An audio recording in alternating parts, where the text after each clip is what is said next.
Bom dia a todos. Meu nome é Diego, eu sou médico cardiologista e ecocardiografista aqui do AME de São João da Boa Vista. E me pediram para falar um pouquinho sobre alguns critérios de encaminhamento aqui para o nosso serviço de cardiologia. Não é nenhuma regra absoluta, né? Nós não precisamos ficar algemados com todas as diretrizes, com todas as coisas que eu vou falar aqui, mas é um protocolo que vale a pena a gente tentar seguir muitas vezes, que é mais uma orientação para os meus colegas que estão aí na unidade mais básica, né? Então eu queria apenas dar uma orientação e para ajudar vocês. Meu objetivo aqui então é passar essas informações, tá legal? Então vamos lá, né? Vamos falar um pouquinho sobre o encaminhamento para as principais áreas abordadas na cardiologia. Nós vamos tratar aqui de uma maneira um pouco sucinta, mas também coesa, e vamos falar o suficiente para encaminhar as seguintes áreas. Hipertensão de difícil controle, nessa aí muitas vezes vai estar envolvida hipertensão secundária, dor precordial, doença arterial coronariana crônica, insuficiência cardíaca, alguns casos de arritmia cardíaca também, valvopatia e o risco cirúrgico, né? Essas são as principais coisas que nós encontramos no dia a dia cardiologia clínica ou da clínica médica do centro de saúde. Então vamos lá, então vou tentar trabalhar aqui com vocês um pouco sobre os critérios para encaminhamento, o que eu como especialista sugeriria, né, sempre baseado em diretrizes e opinião de especialista também, e o que seria interessante vocês colocarem no encaminhamento, para a gente ajudaria muito, né, para o paciente ajudaria muito. Então, primeira coisa, uma hipertensão de difícil controle, que é uma hipertensão resistente. Tá? Então, primeiro, vamos definir rapidamente isso com hipertensão não controlada, em uso de ao menos 3 antihipertensivos, nas doses máximas toleradas, sendo um deles pelo menos um diurético. Tá? Essa definição de hipertensão resistente. Então, a hipertensão resistente é interessante encaminhar porque tem alguns outros mecanismos mais complicados para controle e às vezes sim, o especialista pode ajudar o doente. Mas a primeira coisa que a gente pega muito aqui, né, todos nós sabemos, é a pseudo-resistência. Principalmente representada por má aderência. Então, muitas vezes nós demoramos um tempo para descobrir que o paciente, o que ele toma corretamente. Então, você tem aí problema social envolvido, né, de não encontrar medicamento, mas muitas vezes o paciente é analfabeto. Então, eu acho que esse é 80% dos casos de hipertensão dessa pseudo-resistência por conta de má aderência. Né? Então, a dica que eu daria para vocês, de repente, numa segunda visita do paciente, checar de novo a posologia correta das medicações, o que está tomando. Outra estratégia é trazer um familiar que está mais acostumado a lidar com o paciente, que está com vontade, com tempo de acompanhá-lo. Então, encaminhar para a gente, se possível, né? Descartando essa pseudo-resistência por má aderência. Outra coisa que é interessante falar sobre hipertensão, que é um critério de encaminhamento, na nossa opinião aqui do serviço, é uma hipertensão com já comprometimento de órgão-alvo. Ok? Então, o que a gente tem por comprometimento de órgão-alvo? De uma maneira moderada ou uma maneira significativa. Comprometimento renal por hipertensão, com uma creatinina já elevada acima de 1,5, né? Provavelmente nós vamos ter um clearance aí abaixo de 60, então acho que aí vamos ser mais objetivo, creatinina ao invés de clearance, acima de 1,5, uma cardiopatia hipertensiva, né? Então nós chamamos aqui de uma maneira sucinta cardiopatia hipertensiva aquele paciente que tem uma sobrecarga ventricular no eletrocardiograma, que acho que vocês muitas vezes têm aí, né, o eletro, ou que de repente o paciente fez um eco, que ele já vê que tem nós já vamos ver que ele tem uma hipertensão com uma hipertrofia ventricular esquerda moderada. Outra coisa é a disfunção diastólica, grau 2 ou maior. Grau 1 é muito também subjetivo até para o ecocardiografista, né? Então acho que um grau 2 fica mais objetivo. Ou que ele tem já um comprometimento sistólico, uma disfunção sistólica de VL. Esse paciente, ele merece sim um encaminhamento para especialista, que nós precisamos correr um pouquinho mais, andar um pouquinho mais depressa com ele, né? E a suspeita de casos de hipertensão secundária. Não é, foge um pouco do escopo da nossa orientação aqui, mas a gente pega sim, viu, pessoal, paciente com uma hipocalemia importante, pensar em hiperaldo, ou uma hipertensão realmente, né, realmente de difícil controle, a gente pode pegar outros casos de hipertensão aí renovascular. Então, não é comum, mas acontece. Eu digo para vocês novamente, 80% é pseudo-resistência por uma aderência. Então, os exames sugeridos são esses aqui que estão listados na tabela do meio, né? Então, vocês vão ver que esses exames aí, eles vão triar causas de hipertensão secundária de maneira sucinta, nós vamos triar causas de hipertensão secundária e vão mostrar se tem já algum comprometimento de órgão-alvo. Por exemplo, no exame de urina com proteína, pode ser uma hipertensão já com comprometimento renal, com uma nefrosclerose hipertensiva. Então, eu consideraria uma lesão de órgão-alvo. Uma creatina acima de 1,5 pode ser também um potássio muito baixo, pode ser uma suspeita para hipertensão secundária, hiperaldo. Então, e um eletro, né? Porque o eletro vai nos trazer informação sobre hipertensão também, com comprometimento, seja uma hipertrofia ventricular esquerda, às vezes um bloqueio de rim esquerdo pode esconder, né, uma disfunção sistólica do VE. Então são esses os principais exames que eu orientaria vocês que já fizessem na rede básica. E coloca pra gente, se possível, né, o mais importante é o resultado dos exames. Né? Nós vamos acabar tirando a história novamente, mas o resultado dos exames é importante, porque se o paciente já vem com esses exames aqui trazidos, ou com eletro, a gente já ganha tempo, não precisa marcar uma consulta só para ele fazer um retorno, né, para mostrar que nós solicitaremos novamente. Ok? Então, só gostaria de falar aqui, né, frisar aquela definição que eu tive com vocês, o que é uma hipertensão resistente e hipertensão refratária. Nós vamos, assim, focar mais nesses dois quadradinhos aqui, o laranja e o vermelho, tá? Então aqui vocês vão ver que a hipertensão que vai preocupar vocês, os casos de hipertensão que preocuparão vocês são esses dois aqui, que são os pacientes com níveis pressóricos acima de 140, ou acima ou igual, tá? 140 por 90, ou 140 ou 90, tomando no duro, né? Tomando definitivamente 3 ou mais medicações, tá certo? Então, sendo uma delas um diurético.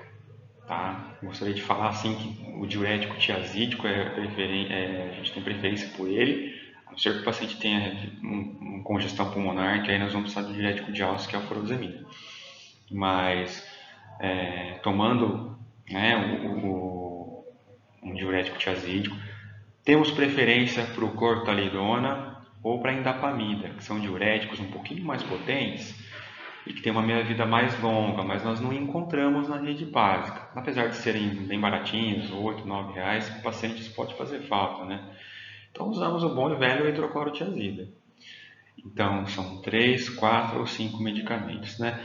Só um detalhe também, para a hipertensão refratária, o paciente que não está com a pressão controlada, não está abaixo de 140 por 90, tomando 5 medicamentos no duro mesmo, na real, né? E nesse nível aqui, é importante que a quarta ou a quinta droga seja aí um antagonista de aldosterona, uma espironolactona, porque na maioria das vezes vai ter envolvido aí um mecanismo de hiperaldo secundário até, né, por conta do sistema renina-angiotensina-aldosterona, ok? Mas encaminhar para a gente quando 4 ou 5 drogas são necessárias para controlar a pressão. Então, revisando aqui, né, o octeto são os 8 tipos de classes hipertensivas que nós temos para controlar a hipertensão arterial. Daí, sempre na base de todas as terapêuticas de todas as doenças, nós encontramos aí mudanças no estilo de vida. E a sugestão é começar ou com tiazídico ou com uma droga inibidor do sistema renina-angiotensina-aldosterona, né, mas com o sistema renina-angiotensina. Vamos traduzir aqui, o IECA ou BRA, e um bloqueador de canal de cálcio do tipo amlodipina ou nifedipina, né? A quarta droga, preferência para a espironolactona, e aí depois nós vamos aqui para um beta-bloqueador, com um alfa-agonista central, por exemplo, clonidina, nós não temos na rede pública, na rede básica muitas vezes, nós vamos ter então o metildopa. Por último aqui, as drogas que dificilmente nós vamos precisar lançar mão, mas estão aí, né, que são os vasodilatadores direto, e, por exemplo, uma hidralazina, que estamos também na rede pública até por conta das gestantes que são hipertensas, e o alfa-agonistas periféricos aí, prazosine, minoxidil, são coisas que a gente já dificilmente vai usar, porque tem muito efeito colateral, mas enfim. Certo? Então vamos passar para o segundo tema aqui, os critérios de encaminhamento de dor precordial. Em história é o grande divisor de água aí, né? E muitas vezes nós não conseguimos tirar uma boa história porque o paciente é mal informante, mas ainda na maioria nós conseguimos sim, tá? Então a dor precordial que merece um encaminhamento para o especialista, na nossa opinião, é aquele paciente que tem uma dor anginosa ou provavelmente anginosa. Então eles vão contar uma história de dor ou desconforto, né? Em hemitórax esquerdo ou retroesternal, principalmente são essas regiões, tipo aperto, tipo uma opressão. Dificilmente o paciente vai falar dificilmente uma dor empontada, de curta duração, uma duração em segundos, ou mesmo uma duração que dura o dia inteiro na sua mesma intensidade. Então prestar atenção, dor pontada, dor que dura o dia inteiro sem parar, dor que é efêmera com duração de segundos, dificilmente vai ser uma dor tipo A ou tipo B, tá? Então uma dor anginosa, ou aquela que você fica na dúvida, né, que é possivelmente ou provavelmente anginosa, vamos falar assim, em um paciente com fatores de risco para a doença da coronária, e principalmente esses daqui, ó, diabetes, tabagismo e história familiar de primeiro grau, pai, mãe, irmão, com um infarto ou história de ter feito cateterismo antes de 60 anos, né? Então tudo para eles é infarto também. Então a gente pergunta de uma maneira mais objetiva, já fez cateterismo antes dos 60 anos, pai, mãe, irmão? Né? Então muitas vezes os pacientes interpretam morte súbita por qualquer causa, por infarto. Então a gente pergunta, você já fez cateterismo? Pai, mãe, irmão aos 60 anos. Ok? Então esse é o paciente que idealmente precisa de um encaminhamento para um centro secundário, que é o nosso.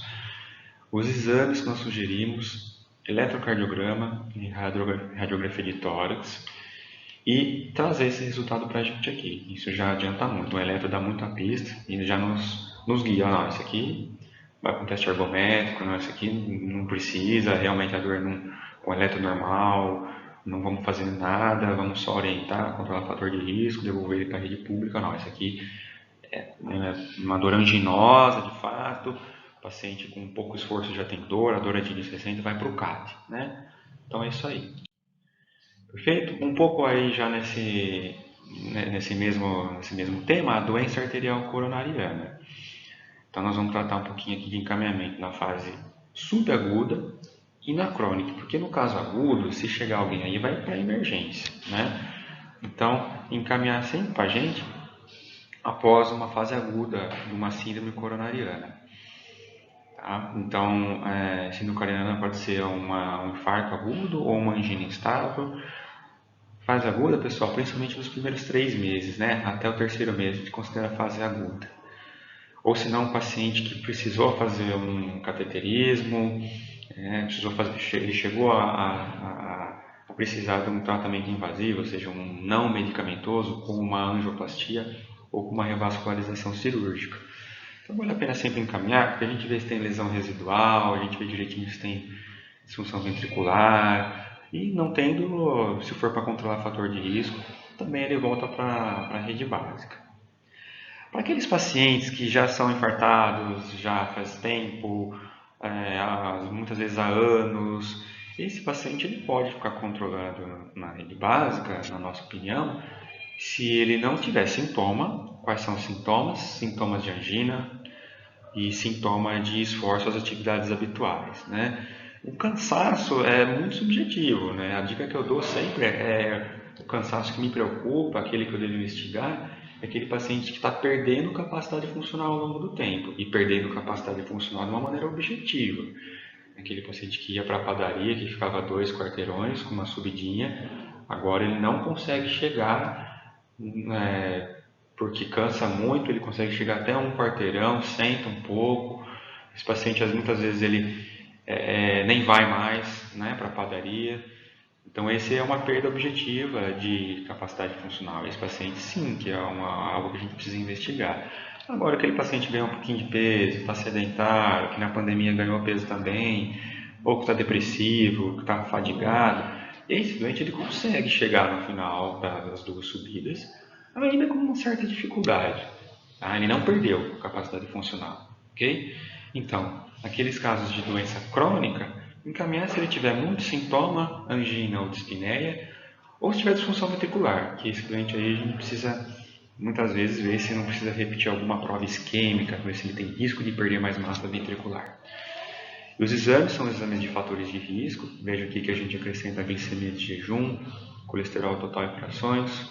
Coloco também TGP e CPK, porque muitas vezes nós vamos precisar aumentar a estatina para ele, né? A gente já tem um parâmetro de base para ver se ele vai ter uma intolerância à estatina ou não. Se tiver um eletrocardiograma, uma radiografia vai ajudar muito. E o eco, se estiver realizado, então nós pedimos aqui. E é importante aqui que esses pacientes venham já com o laudo e com o CD também do cateterismo. Ajuda muito para a gente tomar decisão, tá? Então, sempre aquela coisa básica, né? Pode ser concisa, mas com as informações que a gente precisa, que é o quê? Sintoma, medicação e, nesse caso aqui, o resultado da cineangiocoronariografia ou cateterismo cardíaco. Então, já orientar o paciente para buscar, se ele não tem em casa, para buscar no serviço dele, né? E ele tem direito de pedir o resultado desse exame aqui para, pelo menos o laudo, mas seria bom o CD também, ok? Sobre insuficiência cardíaca também, o encaminhamento vai ser aquele paciente que tem diagnóstico e realmente ele tem uma piora da classe funcional, foi o que eu falei previamente, né? Recente, nos últimos 3 meses. Ou aquele paciente está muito sintomático, ele tem sintomas aos esforços habituais, que são os pequenos esforços, ou ao repouso, paciente que realmente não está bem. E lembrando também que 80% desses doentes terão uma etiologia provocada, secundária a uma doença isquêmica, ou hipertensiva, ou alcoólica, ou chagásica. Então, vale a pena a gente pedir os exames para triar de certa forma isso, né? Um eletrocardiograma com áreas inativas, poderá sugerir que esse paciente tenha uma insuficiência cardíaca por doença isquêmica, ou um eletrocardiograma com sobrecarga ventricular esquerda, com um padrão de strain, com todos os critérios, alguns critérios de sobrecarga, vai nos falar mais a favor de doença hipertensiva. Alcoólica, pela história mesmo, que a gente vai contar para a gente, não é infrequente. E o bom é que essas duas causas, a hipertensiva e a alcoólica, fazem total diferença, porque você controlando a hipertensão, controlando o álcool, remodela muito, remodela mais até que a isquêmica. Então ele melhora a função ventricular, controlando a pressão e parando de beber. Né? Já manda então, por favor, se possível, né, com sorologia para doença de Chagas. Não podemos deixar não podemos esquecer, é uma causa que aparece. Ok? Então, esses são os principais critérios para encaminhamento de insuficiência cardíaca. Agora já estamos na parte final. A arritmia, é comum o paciente queixar de palpitação, né? E falar que tem batedeira, que tem palpitação. Não, muitas vezes é uma palpitação subjetiva e essa palpitação subjetiva pode ser por conta de ansiedade, pode ser por um descondicionamento físico ou pode ser por um extracístole, né? A arritmia que preocupa a gente é aquela arritmia que tem cardiopatia estrutural por trás. Então, é o paciente aí que vai ter um sintoma de palpitação, mas ele tem já uma insuficiência cardíaca, ele tem um eletro com bloqueio de ramo esquerdo, ele tem aí síncope, tá? Então, uma palpitação seguida de síncope, essa preocupa.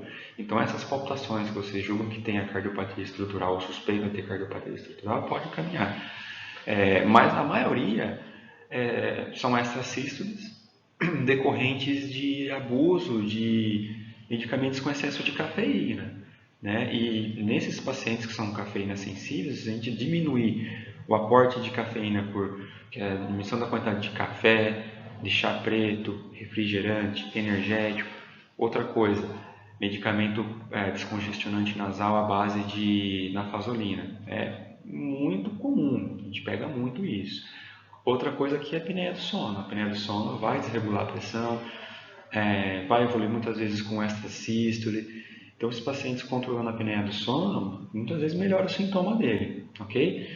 Então, os pacientes, mas assim, os pacientes sintomáticos, principalmente aqueles que têm arritmia registrada por um eletrocardiograma e que não consiga controlar, esses seria interessante caminhar para o AMI. Tá? Então, sempre que possível, registrar uma crise de palpitação. Muitas vezes o paciente vai no pronto atendimento e registra um eletro, ele não leva o eletro.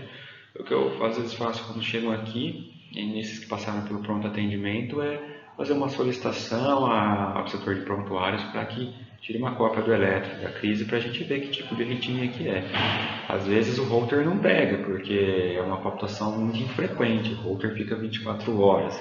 Se ele tem uma crise de palpitação a cada 24 horas, a cada 7 dias, por exemplo, a chance de a gente ir com o Holter é 1 para 7 de pegar, né? Se a frequência dele for a cada 7 dias. Ok? Então, e a outra dica é pedir os eletrólitos, tá? Não só o sódio e potássio, mas um cálcio e magnésio, e exames de tireoide, um TSH e T4 livre, ao menos o TSH, ok? Penúltimo tema aqui, valvopatia. Qual que é a valvopatia que nós preocupamos? É aquela que realmente é constatada no exame físico. Então, nós sabemos que os sopros que têm uma intensidade de 3 cruzes ou mais, com exceções, eles são bastante fáceis de serem auscultados no exame clínico. A gente vai ter só um pouco de dificuldade maior por 2 sopros, eu diria, que é o sopro de insuficiência aórtica, porque ele não é tão intenso, mas ele aquele sopro que talvez seja interessante investigar é aquele que dura toda a diástole. Tá? Você vai no foco aórtico acessório, é melhor audível no foco aórtico acessório, ele dura toda a diástole, ainda, ele é um sopro regurgitativo, aspirativo, perdão, dura toda a diástole, ainda que não seja tão intenso. Esse é um pouquinho mais difícil de escutar, mas o mais difícil é da estenose mitral. Esse você pode escutar tentando fazer pedindo para o paciente andar rapidinho e deitar para examinar, né? Porque é um sopro que ele piora com o aumento da frequência cardíaca. E ele é difícil de escutar.